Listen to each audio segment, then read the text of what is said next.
ťažké, ale zabojujeme. No už keby sa tak tešili budúci týždeň všetky deti, to budeme asi optimisti. Začína sa školský rok a takto využijeme na rozhovor o jednej zaujímavej profesii. O sociálnych pedagógoch ste už možno počuli, ale je tu aj sociálny pracovník. A hoci to znie veľmi podobne, nie je to úplne to isté. Ale to už nám vysvetlí náš host.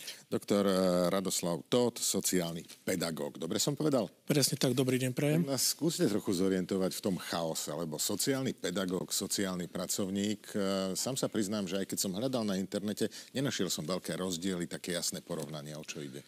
Určite treba spomenúť, že pozíciu sociálneho pracovníka nie je povinnosť žiadneho riaditeľa mať na škole túto pracovnú pozíciu a základný rozdiel teda medzi pozíciou sociálneho pracovníka a sociálneho pedagóga na škole je v kompetencii jednotlivých tých profesí pomáhajúcich a v pracovnej náplni oboch týchto pomáhajúcich profesí. Zatiaľ, čo sociálny pedagóg sa primárne zameriava na tie školské problémy, teda žiakov v škole, tak sociálny pracovník vlastne sa zameriava na tie problémy, s ktorými už ten daný žiak prichádza do toho školského prostredia. Tie problémy väčšinou niekde pramenia, hej, rodina, rovesnícke skupiny a tak ďalej. A práve toto by mal riešiť práve ten sociálny pracovník. Kľúčové pre to slovo vždy vnímam, že sociálny. Čiže zaoberáte sa deťmi, ktorí sú zo sociálne znevýhodnených skupín. Aká je vlastne cieľová skupina vás aj sociálnych pracovníkov? Vlastne cieľová skupina, ako ste teda povedali, sú deti z nevýhodneného sociálneho prostredia alebo napríklad aj z marginalizovaných rómskych, teda z marginalizovaných skupín, teda máme na mysli teda rómskych detí, rómskych žiakov a máme na mysli predovšetkým riešenie takých problémov ako napríklad týranie dieťaťa, príklad sexuálne zneužívanie dieťaťa, hej, rodič, alebo nedaj Bože, obdvaja rodičia môžu byť alkoholici. Čiže toto sú už konkrétne príklady, ktoré má riešiť a ktoré by mal riešiť práve sociálny pracovník. Bolo by možno ideálne, aby pracoval aby na tej škole, ktorá má takéto problémy, bol aj jeden, aj druhý, aby spolu kooperovali. Jeden by sa venoval deťom priamo v škole, druhý by zisťoval vlastne tie dôvody, ktoré vedú k tomu správaniu? Tie dôvody.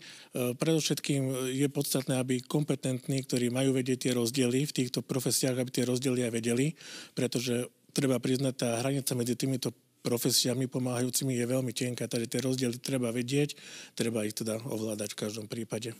Zaujímavé ešte je, že toho sociálneho pracovníka vlastne zaplatí štát, že mnohí riaditelia možno sa obávajú, že im to zoberie z rozpočtu a tak ďalej a tak ďalej. No, to je vlastne novinka od aktuálneho školského roka, že mnohé školy prejdú na financovanie týchto pomáhajúcich profesí zo štátneho rozpočtu. A ako to už teda v tom živote býva, každá minca má dve strany, čiže toto má tiež také negatívum a môže sa stať to, a ono sa to reálne podľa mňa aj diať bude, že keď riaditelia budú žiadať určitý počet pomáhajúcich profesí, tak nedostanú rozpočet na všetky, ktoré žiadajú. Čiže čo sa v konečnom dôsledku môže prejaviť zase na kvalite nejakého toho procesu pomáhajúceho, pretože keď tí riaditeľia žiadajú toľko a toľko pracovných pozícií, tak asi vedia, prečo žiadajú. Pán Tóth, skúsme sa teraz dostať k samotným vašim žiakom, k deckám. Treba povedať, že vy máte stredoškolákov, že to nie je možno to, čo si my úplne predstavujeme, že malé deti majú poprvýkrát z nejakého sociálne znevýhodneného prostredia ísť do školy, ale aj tak, s čím prídu tí vaši žiaci? Ten 1. september pre nich asi nie je také lákadlo ako pre ostatné decká. Ako ste načrtli, určite rozdiel, čo sa týka prvákov, keď ide prvák do základnej školy a inak pristupujeme k prvákovi, ktorý ide teda z 9. ročníka na strednú školu. Takže určite na mieste je nejaké možno pochopenie, povzbudenie a to v oboch prípadoch, ale keď sa teda bavíme o tých stredoškolákoch, keďže pôsobím na strednej škole, tak určite tí prváci na mieste je nejaké možno preventívne rady, alebo teda rady od tých rodičov, čomu by sa už v tom stredoškolskom prostredí mali vyvarovať a s akými nástrahami v tom stredoškolskom prostredí sa môžu tie ich deti, teda žiaci, stretnúť. A je to vždy také, že ťažké, keď decko alebo žiak zo sociálne znevýhodneného prostredia príde medzi takú majoritnú väčšinu?